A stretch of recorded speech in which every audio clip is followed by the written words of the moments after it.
Pessoal, eu hoje vou conversar com o Bokassa Kabengele. Ele veio do Congo, o Congo nos presenteou com esse talento todo, sabe? Ele é músico e ator, e todos nós conhecemos Bokassa das telas. Pelo amor de Deus, quem não conhece Bokassa? Não é, Bokassa? Bem-vindo, hein? Prazer Eu ter que, você aqui, meu querido. Puxa vida. eu que agradeço o convite, né? Estou muito feliz no meio de um momento tão turbulento para mim como uma agenda complicada, a gente ter finalmente conseguido esse encontro. Graças a Deus. Ah, eu esqueci de dizer que, além de música, ele é um excelente modelo. Aquelas fotos que eu recebi para a capa, vocês vão ver que o rapaz não tá para brincadeira, não. Imagina, aí eu fico lisonjeado, né? Aí a gente faz o melhor que a gente pode com o que a gente tem. Olha aqui, e o futebol, rapaz, você também tem uma história com o futebol. Foi presidente da CAF, Confederação Africana de Futebol. É Pois é, isso? isso pelo menos na ficção, né? A Ah, ficção como... ah, Exatamente, é na porque assim... ficção do El Presidente. Exatamente, é isso, Ah, né? Como eu faço parte desse elenco, dessa série, que é uma série emblemática, que vai tratar, que é a segunda temporada do El Presidente, que no Brasil toma o nome do jogo da corrupção, né? uhum, Que vai falar da vida do Avelange. Claro que eu não estou autorizado aqui uhum. a Giovanni, Contar. a contar, né, a abrir spoilers, porque há também questões contratuais. A série vai estrear oficialmente no dia 4 de novembro.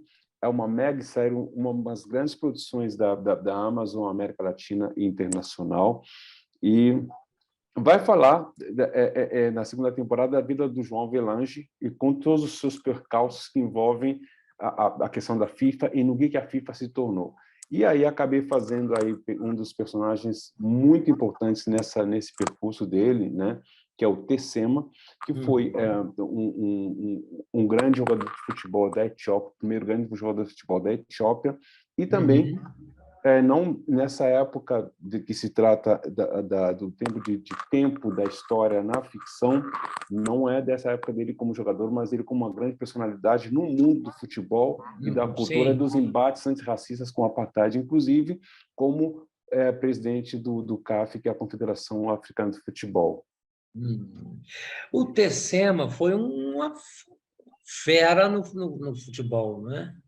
É, Foi um ídolo, né? foi um ídolo dentro da época do período dele, da época dele.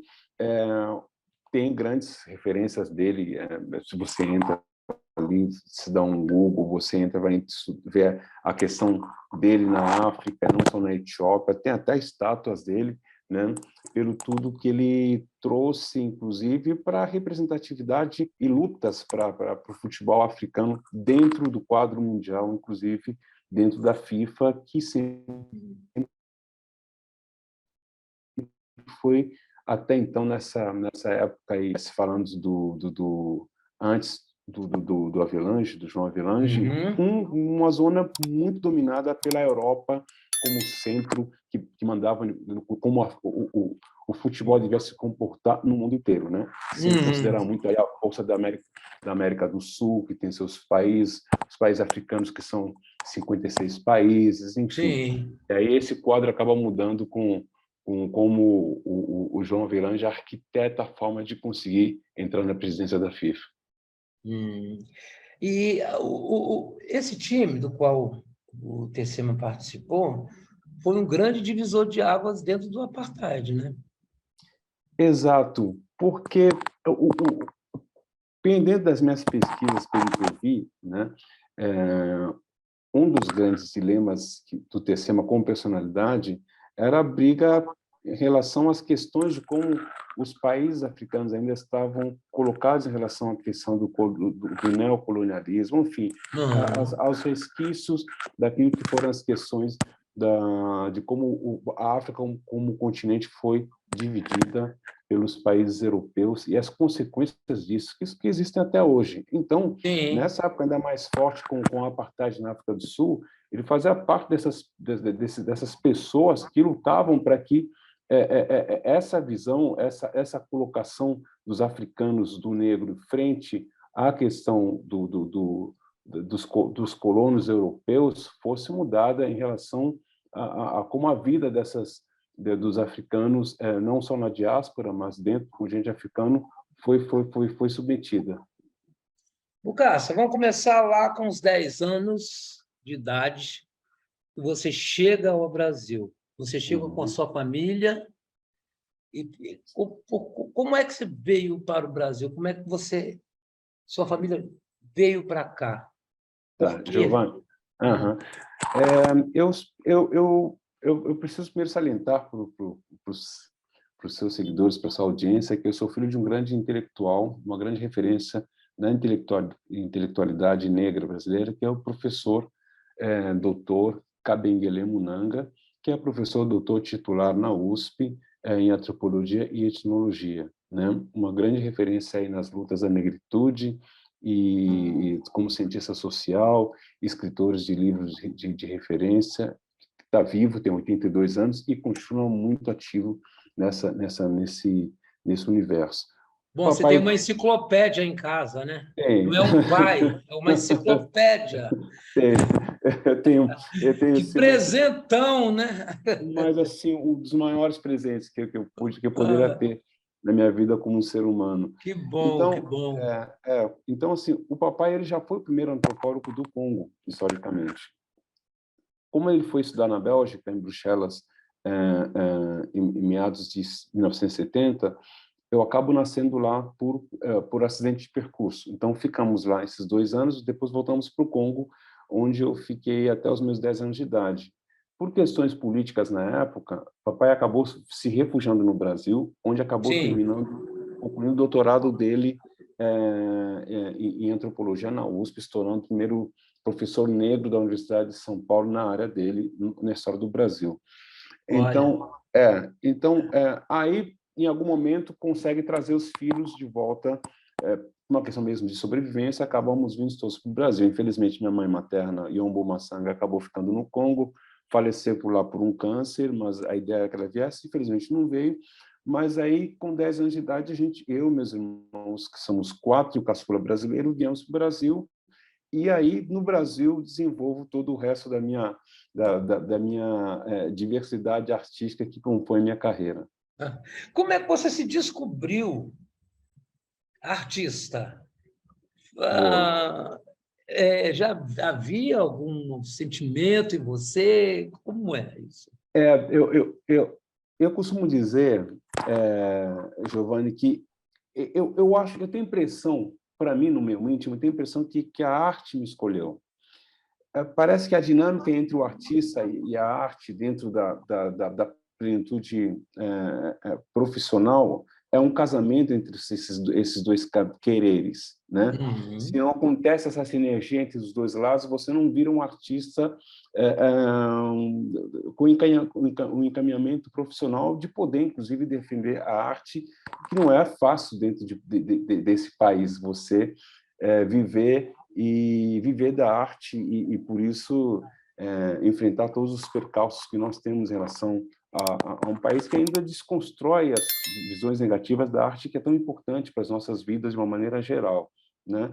Então, desde o Congo, eu já dançava, desde muito pequeno. Meu pai sempre falou, filho, você se subia em cima da mesa e dançava. E aí, quando eu chego no Brasil, no começo era muito tímido, a gente foi morar em Natal, e logo cedo eu entendi o que era o racismo, algo que eu desconhecia até então, porque nesse momento, eu morava num país que eu só convivia com uma população negra, exatamente.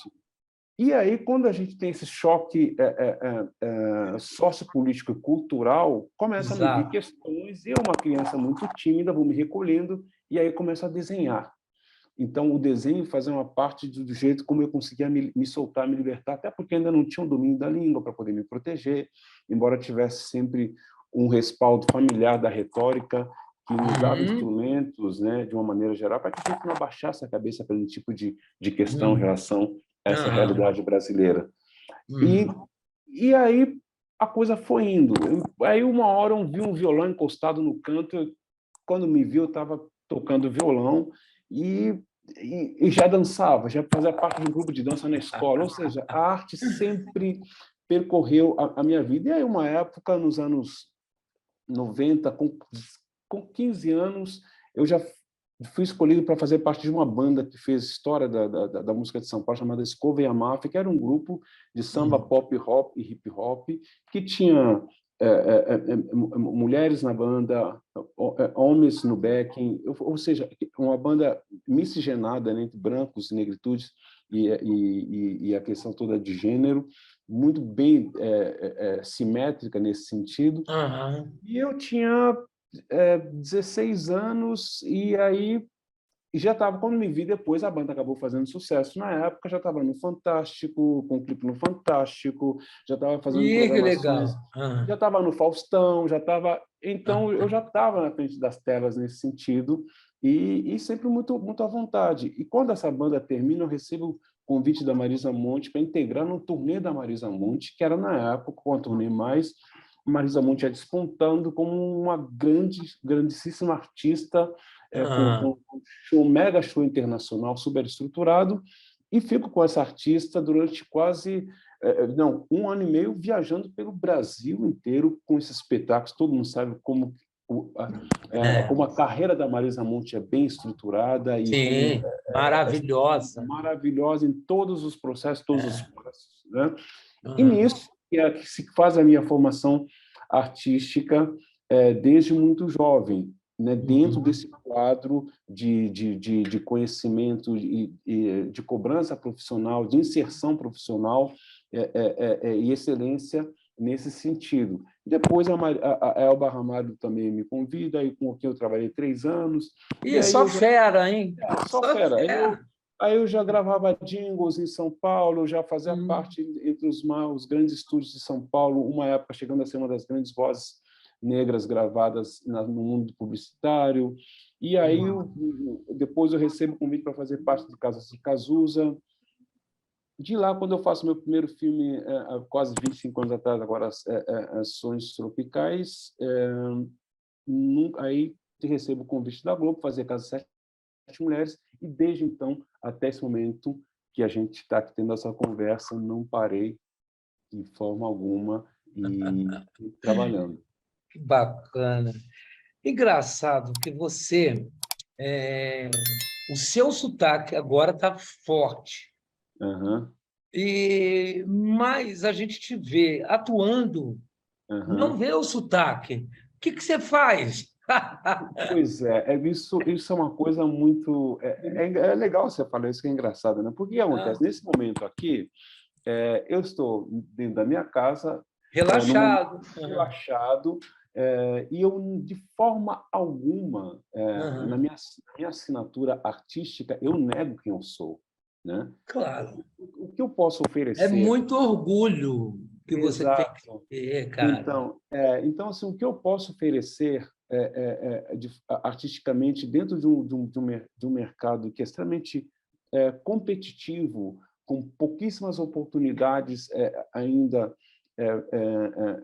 despontando para atores e atrizes negras, no mercado que se começa a se entender a necessidade de se transformar esse lugar, né, para que a gente possa ressignificar os lugares com os nossos personagens, com os nossos aparatos, com os nossos afazeres de forma artística, a gente possa contribuir sugestionando novas possibilidades criativas que são importantes para a gente construir a nossa sociedade tal como a gente a conhece, né? Então, é isso. A cada personagem, a cada situação, eu reavalio, eu trabalho, eu vejo qual é o sotaque desse personagem, qual é o lugar dele, e isso vai se fazendo muito naturalmente. E são vários trabalhos, então assim, eu não tenho controle disso. Às vezes vai aparecer um sotaque doido que eu mesmo já não sei mais qual é. E também está tudo bem. E também está tudo bem. Está Eu não tudo vi. ótimo. Tá ótimo. Ah, meu Deus, o engraçado é a contribuição. O importante foi a contribuição.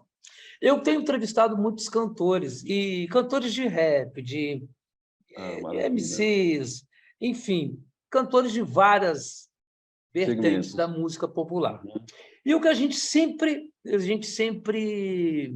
chega no denominador comum é de dizer: a África ela está presente na nossa música, seja qual é samba, seja não importa, Uhum. porque a África está no nosso sangue, né? Está no DNA, sim. Está no nosso sangue. Então, o batuque que o brasileiro tem, o funk do Brasil, é o melhor do mundo, eu acho. Exatamente. O funk, então, quando se fala, para além ritmicamente, eu já percebia que não teria jeito de sucumbir ao funk. Porque é um Aham. ritmo que tem certamente todos.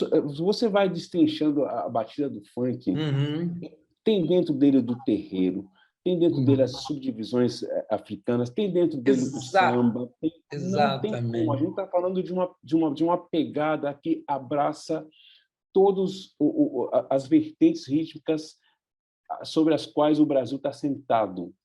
E elas têm lugar, têm berço, têm origem. E é importante a gente ter berço, e é importante É. a gente ter origem, porque Ah. isso nos valoriza. Então, assim, mesmo que você está falando, Giovanni, uma coisa que eu sempre Luiz notei, Alberto. Luiz Giovanni é o. Alberto, perdão ao nosso público. Luiz, é isso. Luiz, Hum.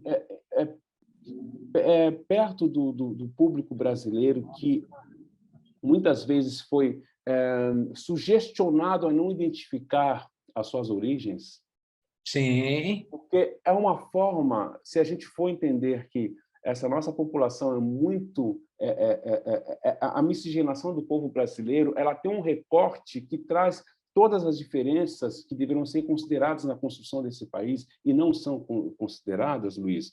Hum.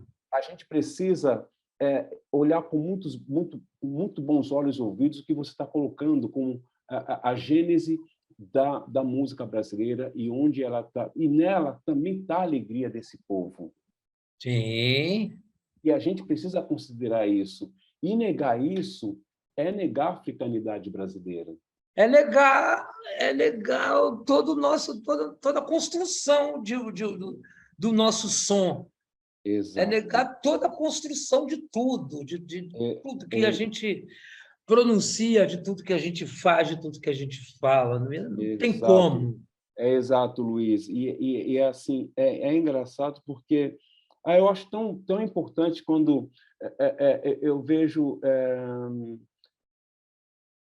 pessoas que podem ser catalisadores de informar as nossas riquezas, como você está fazendo, e trazer isso para as mesas de debate de uma maneira muito natural e gostosa.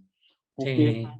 porque parece que tiveram aí que nos acostumar a gente sempre ter que carregar as coisas na batalha da guerra, É. né? No Do grito. embate, do É, grito. é, Não, pode ter? Pode, mas é. acontece que quando a gente está sentado nesse momento que todos são abraçados e estão comemorando, ou estão ali na escola de samba, ou estão no funk que abraçou o mundo, É. que abraçou o mundo, rebateu, veio de lá, fez o É. caminho, transformou e veio com toda essa brasilidade, mas a gente precisa entender que é uma brasilidade preta.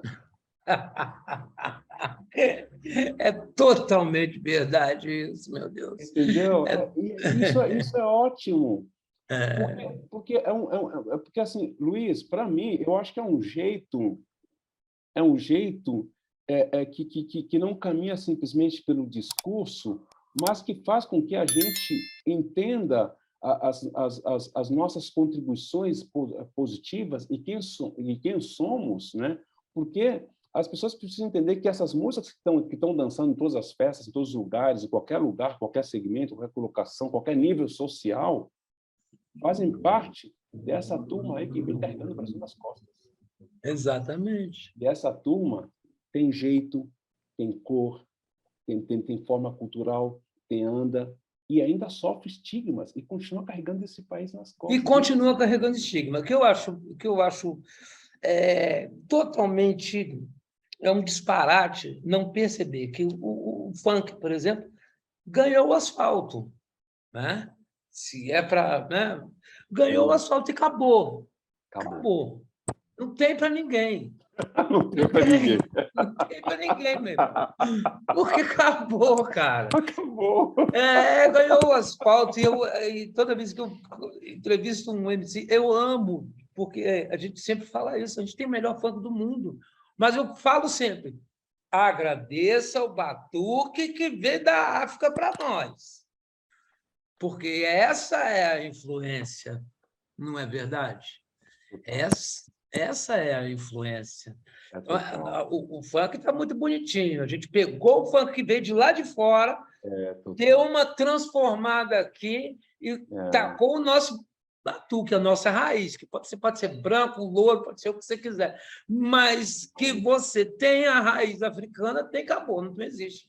O que Brasil legal. é, o Ah, Brasil é assim, é, não tem é muito jeito. bom, é muito bom ouvir isso de você, Luiz, até porque, cara, isso me faz me sentir cada vez mais em casa, entendeu? Hoje eu vejo vários, o Mano Brown do Racionais, que é uma referência É uma preta, uma referência referência. que realmente ressignificou, que deu abertura a toda essa contemporaneidade que nós temos em termos de artísticos. Começou ali por eles, começaram que seguraram a onda, né? Se É, negaram a abrir para o grande mercado que não os recebia e formaram um público, formaram é, um caminho que não tinha, entendeu? Então, assim, exatamente. hoje eu vejo que, além das influências norte-americanas, das quais veio o hip hop, Uhum. mas a gente vê cada vez mais todos carregando o seu medalhão com o continente africano no peito. Exatamente. Tá entendendo? E Exatamente. pronto, isso já diz tudo. Isso já diz tudo. Acabou.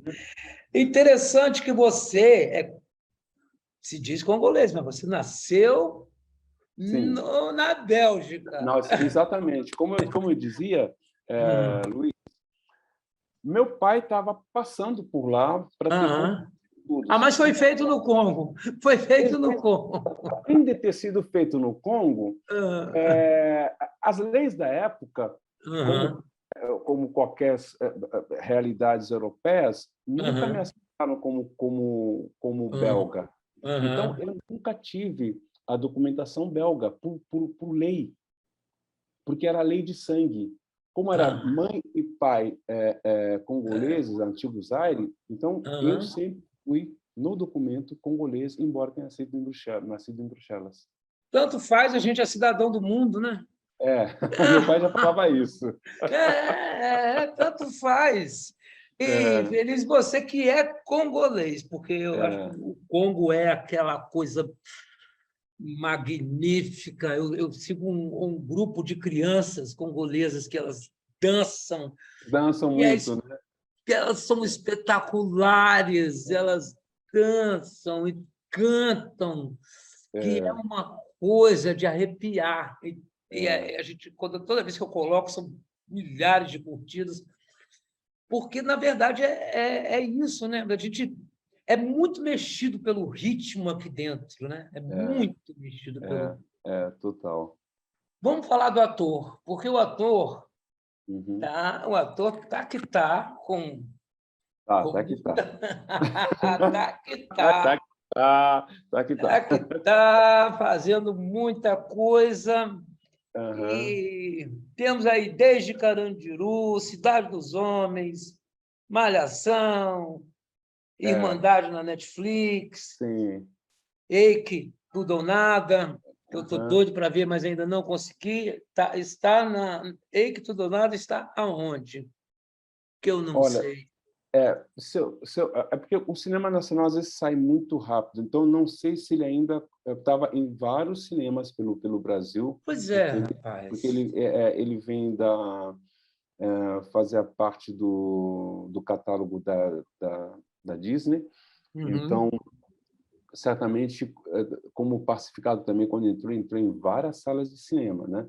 Mas uhum. nós temos uma coisa que os filmes, tivemos já essa sorte de estar no Brasil todo, em salas Uhum. maravilhosas, mas muito dificilmente, se não tem muita audiência nas primeiras semanas, que Muito acontece com o público. filme nacional de maneira geral, É, você acaba saindo logo das do salas e não circuito, né? do circuito. Claro, depois vai entrar para o streaming, Aham.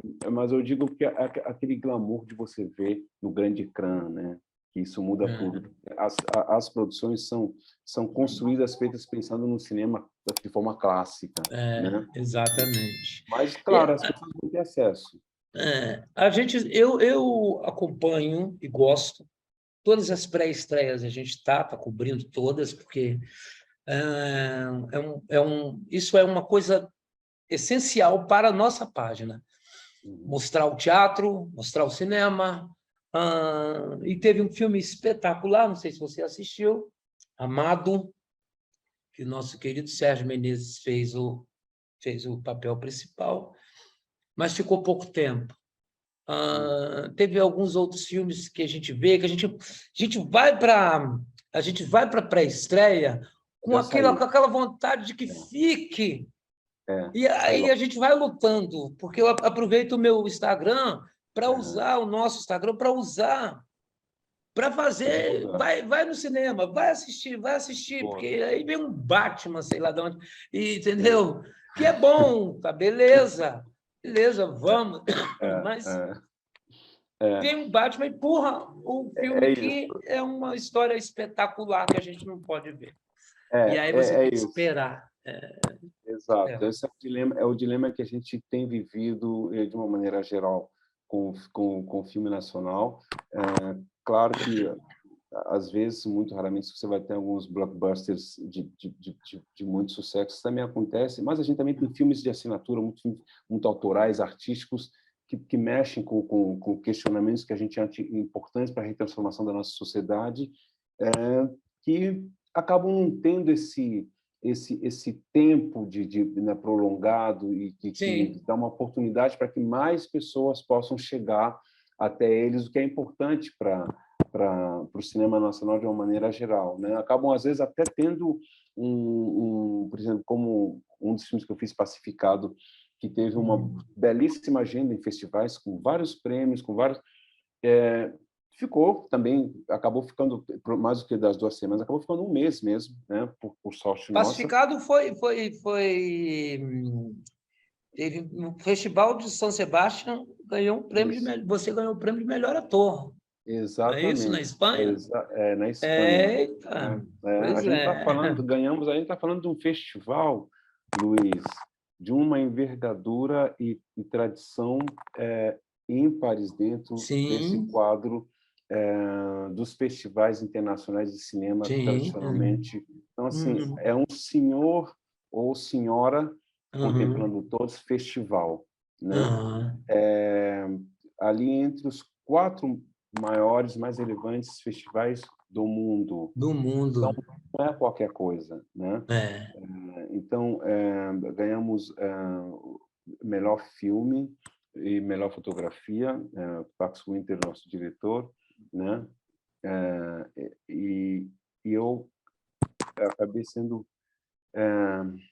presenteado e conquistando esse lugar de ter De sido melhor ator. contemplado como melhor ator e na saída ter se recebido aplaudido com louvor, com assim ovacionado de uma forma raríssima É entre as magnífico isso, né? entre os organizadores do festival depois que Uhum. chegou a meus ouvidos, né? Aí a gente fala, então o que acontece? Então é uma questão de se dar oportunidade para o nosso povo, porque esse Sim. foi o meu primeiro. A carreira é longa, mas foi o primeiro papel como protagonista num filme importante que atraiu de forma inegável e me colocou num hall. O que é uma premiação nesse nível? É você oficializar esses profissionais entre o hall dos melhores colocados no ranking mundial. Né? Exatamente, E é simplesmente exatamente. isso. E Então, nós temos filmes que os filmes atualmente, a fotografia é belíssima, o roteiro é sim, primoroso, uhum, enfim, temos profissionais da melhor qualidade. Não perdemos para ninguém. não. Nós estamos com várias coisas lindas, lindas, lindas, lindas. Eu sempre bato na mesma tecla, por isso que eu peço sempre. Pessoal, vai assistir cinema nacional, porque lá fora é tão. As pessoas vão ao cinema, vão assistir o cinema do seu país. Então, nós precisamos ter nossa cultura e fazer isso aí. Assistir o cinema do nosso país, assistir o trabalho dos nossos atores, né? Exato. Porque são muitos, São muitos. muitos talentosos e maravilhosos, e, enfim, Sim, tanto que a gente está fazendo sucesso nas plataformas de streaming, aí sucesso total. mundial.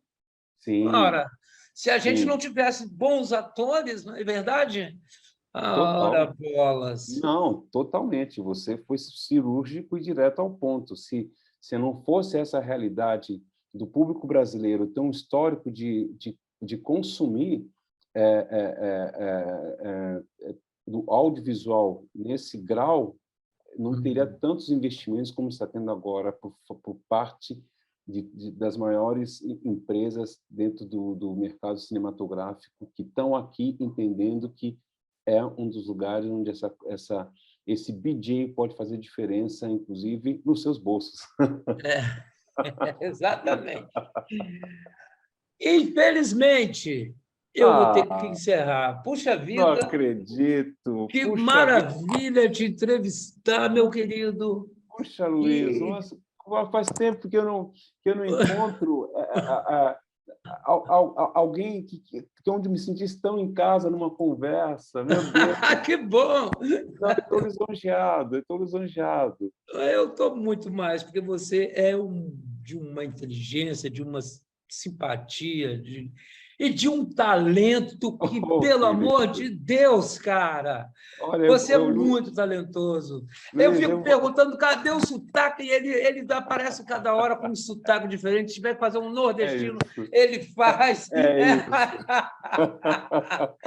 Que beleza, que beleza. É bom quando um artista dá um show desse de interpretação, enfim, quando mostra o seu trabalho de uma forma tão maravilhosa como você faz. É uma Puxa honra te vida. entrevistar. A honra é toda minha. Me permita estender um elogio a você, porque eu tive a chance uma vez na minha vida de ter sido entrevistado pelo Jô Soares. Ah, E que para mim, beleza. é nesse sentido de poder, com seu calor, seu carisma, e ele tinha esse dom e o poder de deixar as pessoas em casa. E vou te Ah, falar, você, Luiz, tem esse dom, tem esse poder. obrigado. Então, Puxa eu vida. estou grato mesmo. Realmente é um privilégio a gente encontrar pessoas com essa disponibilidade espiritual, né, e respeito com seus convidados. Muito obrigado. Obrigado a você. Rapaz, eu queria ter um sobrenome assim, Cabenguele. Eu nunca vi um sobrenome tão lindo. Eu queria ter um sobrenome assim. Ai, que Oh, maravilha. meu Deus do céu! Muito Puxa vida, tem um obrigado. sobrenome fraquinho demais. Não, você é poderoso. Você na sua colocação no que você faz, só pela abertura. Só conversar com artistas, conversar com músicos, lutar tanto pelo cinema nacional, a gente já vê que você tem um lugar diferenciado de pessoas que a gente precisa não só para enobrecer, mas para sobreviver de forma digna nesse mercado duro. Exatamente. Muito obrigado. É o meu dever, eu sinto como dever. Queridão, foi um prazer imenso, muito Prazer. grande. Muito obrigado, eu que Um agradeço. grande beijo no seu coração, viu? Obrigado, Luiz. Muito Sucesso obrigado. Beijo a sempre. todos. Sucesso para nós. Tchau, tchau.